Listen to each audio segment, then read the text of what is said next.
This is Lead Time. Well, hello, friends. This is Lead Time, and this is a special Hot Topics episode. I will be your host today, Jack Caliberg, and I am joined by a returning guest, Todd Freeman. And for those of you who know Todd, hey, Todd, it's great to see you again. For those of you who know Todd, Todd's got a background in independent film production and directing and writing. Really cool career, and now he works in ministry. He's the director of Red Braille Studios, which is actually strongly connected to the church where I work at Christ Greenfield. Todd, how you doing today? I'm doing great. Yeah, thanks for having me. Is there anything, before we get into our hot topics questions for today, any kind of background to tell folks a little bit about your story with film production before we kind of get into it? Yeah. Long story short, I was in independent film for about almost 20 years before my wife and kids and I moved down to Arizona and felt God started calling me into ministry. So using everything that I had learned in the independent world and applying it to basically missions work and trying to reach new people for Jesus. Really cool. So today we're going to be talking about specifically on the topic of like Christian film production, Christian art, and specifically the film production side of things. So topic number one, why do you believe that film is an important medium for conveying Christian themes? And what unique advantage does film production offer for exploring and communicating these ideas compared to other forms of media? So what makes, I guess the short of it is, what makes film special and effective compared to, let's say, other art forms? Right. Well, you sent me these questions yesterday, and I sort of pondered some last night and had a great devotion this morning and some meditation on it, and something just sort of popped into my head. There's that thing in movies that people always say, and I think the first time I heard it was with my dad, is the idea of suspension of disbelief. And the idea that anytime you go into a movie or sometimes other, aspects of, whether it's storytelling or those kind of things, you have to sort of just give up into the world in which is being portrayed for you. So I think that the idea of suspension of disbelief is very important to what we're going to try and do as we, get into deeper storytelling and narrative storytelling. The definition, I looked up the definition this morning, and it says the suspension of disbelief is the avoidance, often described as willing, of thinking and logic and understanding something that is unreal or impossible to understand, such as something in a work of fiction, in order to believe it for the sake of enjoying its narrative. That's interesting. So I think that suspension of disbelief in movies is unsurpassed, because everyone's sort of just used to sitting down and going, okay, what's Iron Man going to do? Or what's Spider-Man going to do? And you have to just sort of give in to the story that's trying to be conveyed. So I just think it's really interesting that Christians and Christian filmmakers haven't sort of delved into that more. Because I think a lot of times you have to,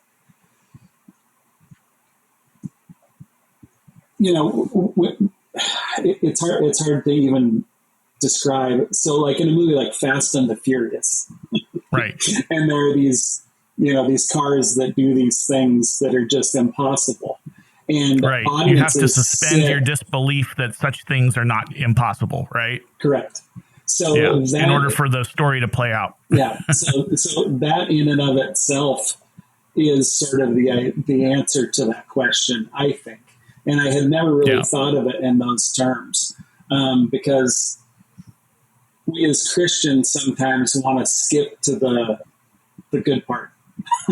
You know what I mean? The reality that we know, the peace that we know, and all of those things. But people who don't know Jesus and who don't know what we know need to suspend that disbelief in order to have this experience of their own that is basically opening a door for Jesus to do what Jesus does. Because, I mean, we don't do anything. We do nothing. God does everything. Yeah. So it's just our way of sort of just kind of going like, have you ever thought about it from this perspective, and being genuine always and never sort of pandering and never putting anyone down and just telling a really great story. You know, I am reminded of, and there may be a connection here, and I'm not exactly sure what the connection is, but I remember probably maybe about a year or 2 years ago, I watched a movie called A Most Reluctant Convert. Uh-huh. And the movie was about C.S. Lewis, and it was told in an autobiographical style. So he's kind of talking about his own life and his own faith journey from atheism to belief. Yeah. And one of the stories that surfaced in this movie, and again, it's interesting that I'm talking about a movie here, is that he's having a discussion with his friend, and his friend's calling him out saying, hey, there's all of these really fascinating Greek stories, these Greek myths that you just go headlong into and you love them. Yeah. And you know that they're fake, right? But you're willing to invest yourself in them. Yeah. And now we have the Bible, and what's different from the Bible? Like, the Bible's telling all these incredible stories, but it happens to be true. Yeah. Right. Yeah. Yeah. So we kind of lose, you know, there's something lost there, right? There's this presupposition. We're willing to invest more into these things when we kind of willingly call it a fable, right? But then the thing that's being true, we want to resist everything about it. Yeah. And I think there's some sort of a connection there, and I'm not exactly sure what that connection is. Yeah, for sure. And it's actually funny that you brought this up. I wrote down just a couple of notes this morning as I was sort of thinking about it.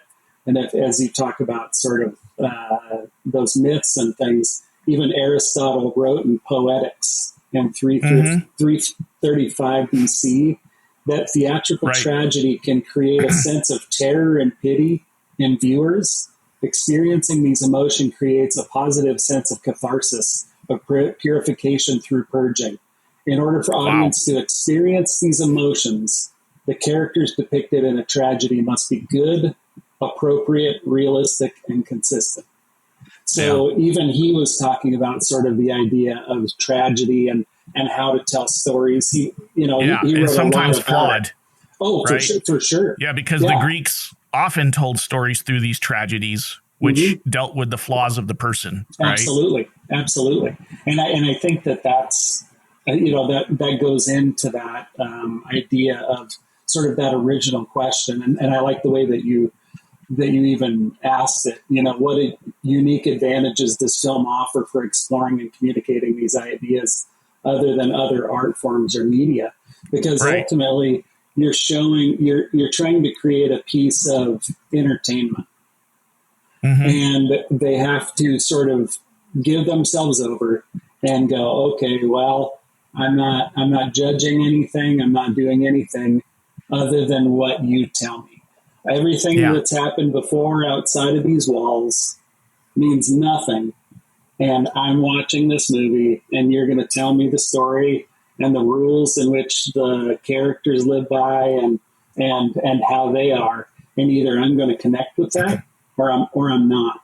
So a lot of times I think that, Christian films sometimes don't give that reality as well as offer characters that showcase people that are not Christians or sometimes not good. Maybe not realistic. They don't actually reflect. They don't reflect themselves. They don't see themselves in any of it.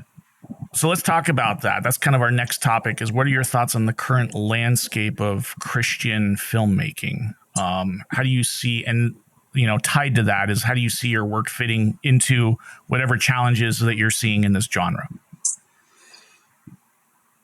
Well, that's a hard question because I don't necessarily want to, go into some sort of diatribe about how bad I think most of these movies are. Well, let's be charitable. We can say that there's great instances and there's terrible instances, right? It's kind of like, you can look at every genre of music and find great examples and horrible examples. Yeah, I think, I think Christian movies have the biggest problem of defining who they're making a movie for. And I think a lot of times, a lot are not willing to sort of pull that proverbial trigger and say, this isn't for maybe Christians. Right. Because they or this isn't for youth group. Right. Yeah. Or this isn't, the idea that movies should be for more people and be more realistic in their portrayal of others. Because I mean, I have been and am a sinner, and I have made a lot of mistakes. And as a creative, I've been able to sort of delve into a lot of experiences and a lot of people that I've known who aren't Christians. So when you talk about like social media or something like that, 90% of my social media friends or followers are movie people, and they aren't Christians. So in a lot of the things that I do online, I'm kind of constantly riding that line of, who is the audience for just me, right? In general. So well, that's an interesting point because there's different audiences out there, and I think what you could say is a lot of Christian films. I'm gonna be very stereotypical here, right? And knowing that things are not always a stereotype. So, was it Lifetime or the Hallmark Channel has a stereotype for what it produces, right? Sure. So a lot of Christian films could maybe have a sort of Hallmark film reputation. It's got a defined audience. That audience is Christians that are looking for something fun and wholesome.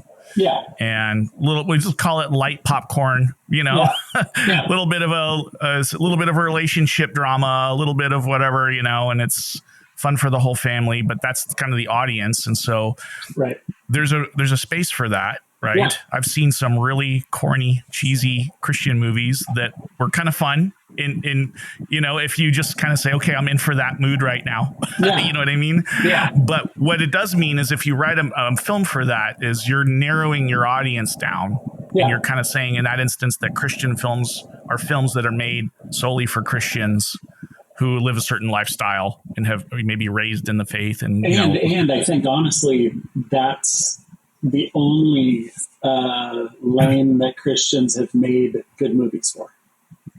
Right. And I know that's kind of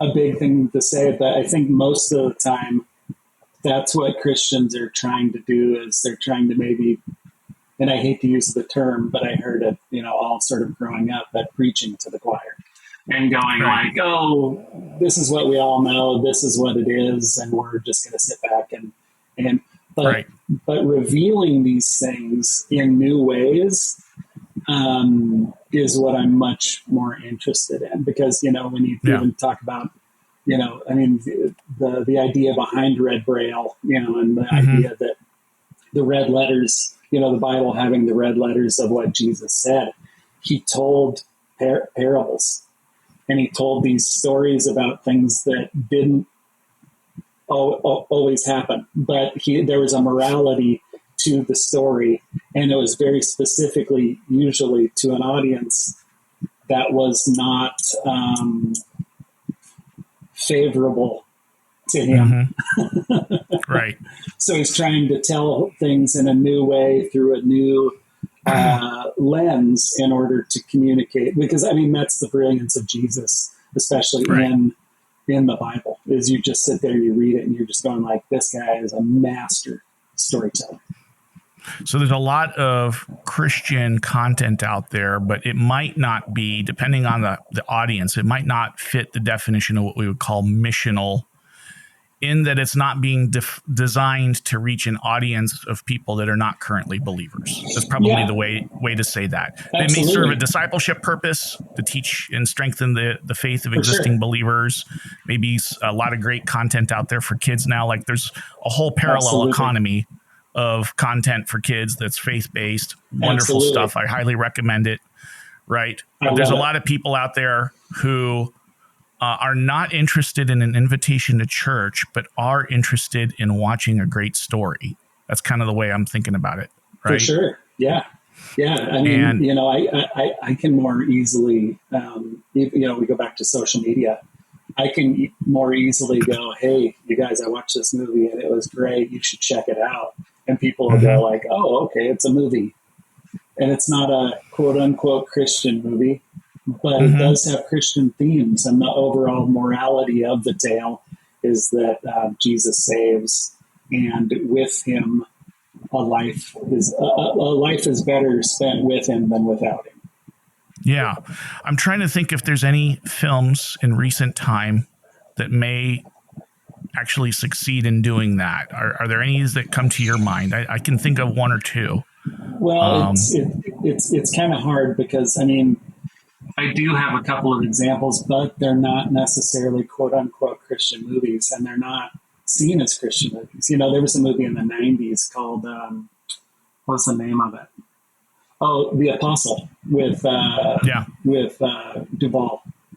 And it's the story of this sort of broken man who happens to be a pastor. And, and Duvall in real life is a very devout Christian. So that's something that I much more align myself with, because they showed this sinful man, and he has this, I mean, it might be the best movie I've ever seen, scene that I've ever seen.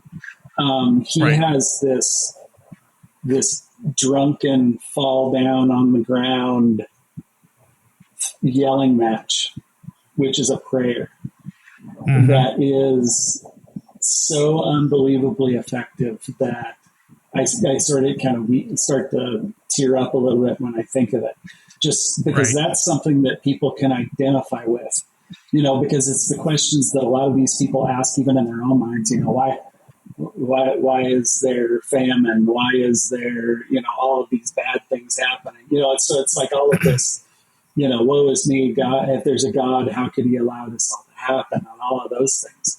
But then by the end of the movie, you see sort of this progression of a man into understanding everything that there is to understand about faith. So in that sort of inciting incident of this guy's not great, well, all people, but he's especially kind of, we'll call it what my mom used to call me, ornery.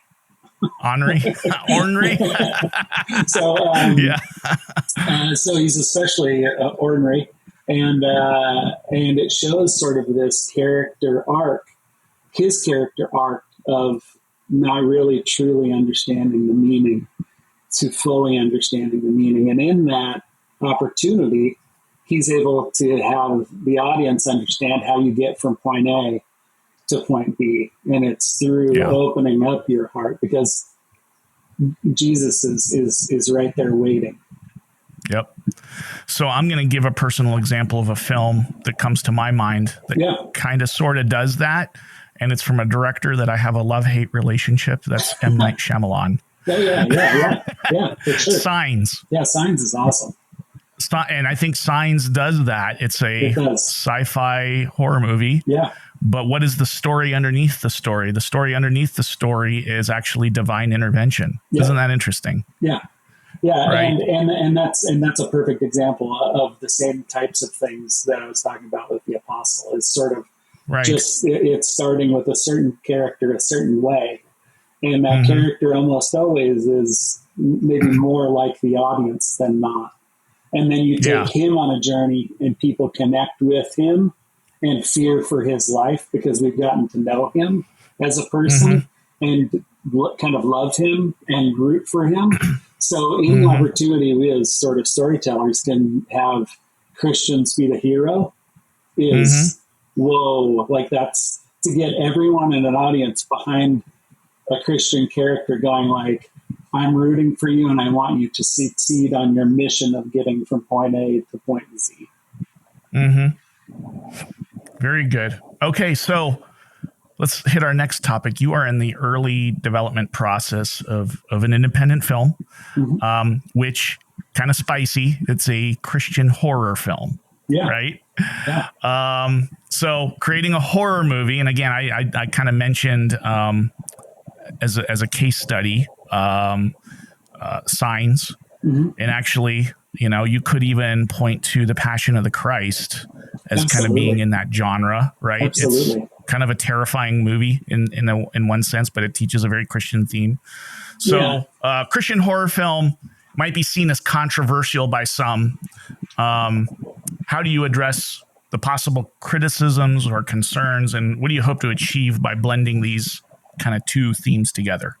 Well, it's funny that you brought up Passion of the Christ. One of my favorite stories to tell people is Mel Gibson sort of famously made this movie, and everyone, was excited. Oh, a big budget, movie about Jesus, and everyone was excited. And then it came out, and there was like a special screening for everyone at TBN. Yeah, and they got on the air and told everyone to not go see it. They said it was perverse and violent. Mel Gibson went to them and he had a sit-down discussion. And he said, you tell me which part of this is not in the Bible. Was it less horrifying than this? Why would we show it any other way than the way that it was? And I kid you not, the same people went on the air the next day and said, we prayed about this and we thought about it. And he's absolutely right. This isn't a movie for, if you're going to take your kids, it's not for kids. Be warned that this is the real deal violence that took place. So it's just one of those. The people who saw the real crucifixion would have seen that level of violence in front of them. Yeah, as they're pondering what is the meaning of this man going on the cross, right? And it's descriptive in the Bible. And it doesn't pull any punches in the Bible. Right. So why would we? I think that's my biggest question: is why would we pull sort of these very real punches when telling stories? So I think the thing about the upcoming production is knowing the heart behind the people that are making it. So what are we trying to accomplish and what are we trying to do? I think everything in this conversation is a part of the answer. And the answer is, if we don't give people a way to identify with us, there's not going to be a way that they're going to be open to hearing new things. Because we've talked about, if you, I even wrote a blog about it maybe a year ago. And, if you type in, why are Christian movies bad? There are hundreds of articles that are usually, I would say 90% from non-Christians watching things objectively where they weren't able to suspend disbelief. Right. And that's the storyteller's fault. Right. We set the table and then we present it. And then in the end, there's a moral to the story. And either that moral to the story is acceptable in people's eyes based on the story that was told. Because sometimes in Christian films, you're going along, and that's the thing that I always talked about with my dad. My dad passed away this year, but he raised me on sort of movies, but not only movies, sort of horror movies and these kind of things, but he was also a Baptist minister. So I watched Night of the Living Dead when I was 6 years old on a Saturday night on a 16 millimeter print, and he told us sort of the making of. And then that night, we would go to bed and we'd wake up and we'd go to church and listen to my dad sort of preach the gospel. Mm-hmm. So in doing that, he's sort of created I don't want to say the monster that I am, but he's created the person that I am, and everything from that moment when I was 6 years old up until now, I always have wanted to tell a story like this, but it wasn't this exact story. So it's sort of all led to this moment of, I've tried to make Christian movies, but I tried to make a Christian movie, and that was the problem. Yeah. I want to make a great movie, and I want to watch something. I want to make something that I would want to watch, and something that would affect me and sort of break my heart a little bit about sort of the world, the broken world in which we live in, and the sadness of not knowing Jesus. Because as a writer, I've been able to put myself in the shoes of not being able to, not knowing Jesus, or not being given the opportunity to hear the word, or to hear, because you've read Wretch Like Me. There's a lot of scripture, and there's a lot of actually the funnest thing to me is a lot of Lutheran specific things from this Lutheran pastor. I just think it's, when you ask, could it be seen as controversial? Yes, but in that same way, when Mel Gibson went to those folks at TBN, I'd be more than happy to sit down with anyone after they watch it, and if they're upset, to talk to them about what elements were not true. Right. So this is fascinating, kind of bridging the gap. I'm trying to kind of digest a little bit that statement that you said, that a film critic might look at a Christian movie and just it's got a Christian theme to it, but let's just evaluate this as a movie. Yeah. And they might give a bad score simply on the fact that as a movie, it just doesn't stand as a movie really well. Yeah. Right. Yeah. Because a lot of times, I was talking about my dad, and I kind of went off on a fun little tangent there. But my dad and I always kind of joked about, in a quote unquote Christian movie, there's sort of this thing where it starts off and, things are going bad for someone, and then they pray about it, and then, I needed a new truck, and I got a truck because I prayed. And there's those kind of things. You just go like, I'm gonna maybe call BS on that type of thing. You know what I mean? Because that's not the way it all works. And then inevitably, at the 3/4 mark of a movie, a pastor will show up and he'll give a sermon for 2 minutes. Yeah. Or someone will, and the whole story just stops, and you just go. So that's the part that's kind of the hard to suspend belief kind of part. Yeah, because they're going, they're just doing this. They're trying to trick me into listening, or whatever it is. So like I say, Wretch Like Me has a lot of scripture and a lot of those things, but it comes from character, and it makes sense within the story, and it serves a purpose within the story for anyone who watches, because it comes from that person's perspective, because other people have other perspectives in the movie as well. Right.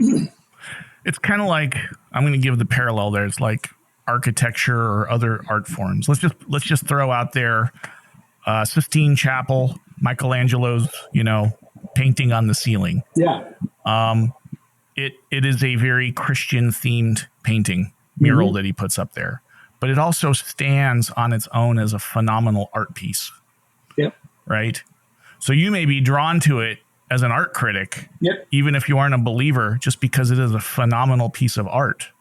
So now you have this phenomenal piece of art that's now preaching to you an interesting story. Absolutely. Right. And revealing something to you about the nature of God, or at least what the church asserts about the nature of God. Yeah, right? And opening that door, because I mean that's I see that as my number one goal in life, and as I sort of took a slight turn with what it is that I do every day.